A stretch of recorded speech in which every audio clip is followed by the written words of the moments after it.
ជាបទពិសោធន៍ថ្មីអារម្មណ៍ថ្មីសម្រាប់លោកខ្ញុំបងប្អូនអរគ្នាសួស្តីបងប្អូនសុខសប្បាយជាទេបងប្អូនខានជួបគ្នារឿងយូរដែរបងប្អូននឹកអ្នកទាំងអស់គ្នាខ្លាំងណាស់បងប្អូនហើយដល់ពេលឃើញទេសភាពតាមផ្លូវអញ្ចឹងបងប្អូនស្គាល់ទេបងប្អូនថាជាផ្លូវមួយណាដែរមិនបាច់បោកបាច់អីច្រើនទេបងប្អូនជំរាបជូនបងប្អូនតែម្ដងទៅផ្លូវនេះគឺជាផ្លូវជាតិលេខ10ឆ្ពោះទៅខេត្តកោះកុងបងប្អូនអរគ្នាដែលគេទើបតែធ្វើឲ្យថ្មីនេះបងប្អូនហើយថ្ងៃដែលខ្ញុំទៅលេងហ្នឹងគឺថ្ងៃទី14ខែឧសភាបងប្អូនឆ្នាំ2025យើងណាបងប្អូនដែលមិនទាន់បានទៅលេងខាងខេត្តកោះកុងដែលចង់ធ្វើដំណើរតាមផ្លូវនេះបងប្អូនអាចទស្សនានៅវីដេអូមួយនេះបានដើម្បីជាបទពិសោធន៍សម្រាប់បងប្អូនអរគ្នាដែលចង់ធ្វើដំណើរផ្លូវនេះពោះចំណុចចាប់ដើមដែលយើងធ្វើដំណើរទៅខេត្តកោះកុងបងប្អូនគឺជាចំណុចត្រង់រង្វង់មូលប្រម៉ោយនេះតែម្ដងបងប្អូនរង្វង់មូលនេះគឺស្ថិតនៅស្រុកវាលវែងខេត្តពោធិ៍សាត់បងប្អូនអរគ្នា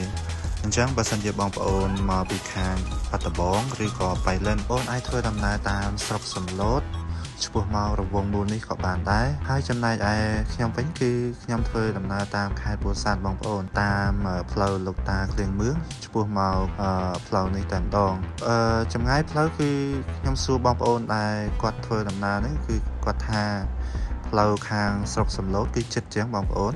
ចិត្តជាងខាងពោធិ៍សាត់វិញបងប្អូនចំពោះអ្វីដែលយើងត្រូវត្រៀមសម្រាប់ធ្វើដំណើរផ្លូវនេះបងប្អូនអរគ្នាគឺសម្រាប់រថយន្តត្រូវតែចាក់សាំងឲ្យបានពេញមកបងហើយសម្រាប់កន្លែងបាយទឹកវិញបងប្អូនគឺអត់មានដែរបងប្អូនសូម្បីតែប្រទេសប្រជាពលរដ្ឋក៏មិនសូវមានដែរបងប្អូនមានភាគតិចណាស់បងប្អូនហើយសម្រាប់កន្លែងបាយទឹកគឺមាននៅខាងអូសមបងប្អូនត្រង់ចំណុចអូសមគឺមានមួយកន្លែងហើយរង្វង់មូលប្រម៉ោយនេះតែម្ដងបងប្អូនអញ្ចឹងដល់ពេលដែលយើងធ្វើដំណើរដល់រង្វង់មូលនេះហើយបងប្អូនអាចសម្រាកហូបបាយហូបទឹកអីឲ្យហើយតែម្ដងក៏បានដែរបងប្អូនហើយចំពោះចម្ងាយផ្លូវពីខាងរង្វង់មូលប្រម៉ោយនេះទៅខាងអូសមក៏រីឆ្ងាយគួរសមដែរបងប្អូនអរគ្នាដោយតែខ្ញុំបាននិយាយរួចហើយអញ្ចឹងបងប្អូនគឺអត់មានទេប្រជាពលរដ្ឋទេបងប្អូនគឺមានដោយកន្លែងទេបងប្អូនអញ្ចឹងបើសិនជាករណីថាហេងសូយសិនជារថយន្តរបស់យើងមានបញ្ហាអីមួយគឺចប់ហើយបងប្អូនអរគ្នាចំណែកឯស្ថានភាពផ្លូវវិញបងប្អូនអរគ្នាគ្មានអ្វីជាបញ្ហាទេបងប្អូនតែទោះត្រង់ថាផ្លូវនេះគឺជាផ្លូវភ្នំអញ្ចឹងវារៀងបត់បានឡើងចុះអីចឹងណាបងប្អូនអរគ្នាហើយចំណុចដែលពិបាកហើយចោតខ្លាំងឡើងខ្លាំងបងប្អូនគឺមាន2ចំណុចបងប្អូន2កន្លែងតែយើងអាចធ្វើដំណើរបានបងប្អូនព្រោះអីផ្លូវគឺជាផ្លូវបេតុងបងប្អូនថ្ងៃហ្នឹងគឺជាថ្ងៃបុណ្យជាតិបងប្អូនអរគ្នាអញ្ចឹងឃើញមានបងប្អូនប្រជាពលរដ្ឋរបស់យើងគឺគាត់ទៅលេងខេត្តកោះកុងគឺច្រើនមែនទែនគឺតាមធ្វើដំណើរតាមផ្លូវហ្នឹងគឺមានទាំងឡានទាំងម៉ូតូបងប្អូនទោះបីតែផ្លូវរាងស្ងាត់តែឃើញដល់ពេលឃើញពួកគាត់ធ្វើដំណើរគឺសភាពអ៊ូអរដែរបងប្អូន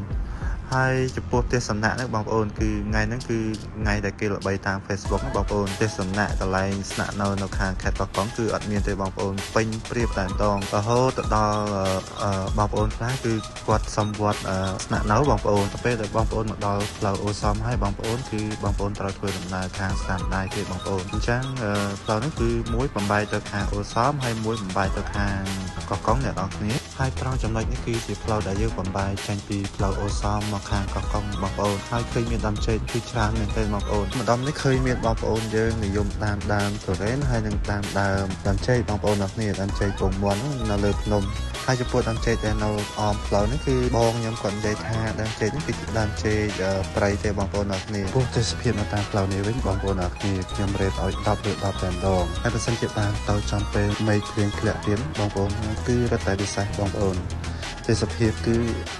អេមែនទេបងប្អូនអរគ្នានៅត្រង់កន្លែងនេះវិញបងប្អូនអរគ្នាគឺខ្ញុំមើលទៅដូចជានៅស្រុកគេអញ្ចឹងបងប្អូនហើយកន្លែងដែលពិសេសហើយស្អាតបងប្អូនអរគ្នាដែលបងប្អូនយើងដែលទៅលេងទីហ្នឹងមិនដែលមើលរំលងគឺស្ពានដែលខ្ពស់ជាងគេនៅក្នុងប្រទេសរបស់យើងបងប្អូនហើយនៅថ្ងៃដែលខ្ញុំបានទៅលេងហ្នឹងគឺគេបើកឲ្យធ្វើដំណើរឆ្លងកាត់ស្ពានហ្នឹងធម្មតាទេបងប្អូនរាល់ដងឃើញមានបងប្អូនយើងតែទៅលេងហ្នឹងគឺដល់ត្រង់ចំណុចហ្នឹងគឺគេតែងតែឲ្យជិះតាមផ្លូវវាងហើយថ្ងៃដែលខ្ញុំទៅហ្នឹងគឺមិនអីទេបងប្អូនគឺគេបើកឲ្យឆ្លងកាត់ធម្មតាទេកន្លែងទី2ដែលគេមិនដែលមើលរំលងបងគឺជាទឹកធ្លាក់ដំណាក់ក្បូនពេលដែលអ្នកទាំងអស់គ្នាធ្វើដំណើរមកដល់ទីនេះគឺមានន័យថាជិតដល់នៅខេត្តកោះកុងហើយបងប្អូនទាំងគ្នាហើយឃើញមានបងប្អូនយើងជាច្រើនពួកគាត់តែងតែ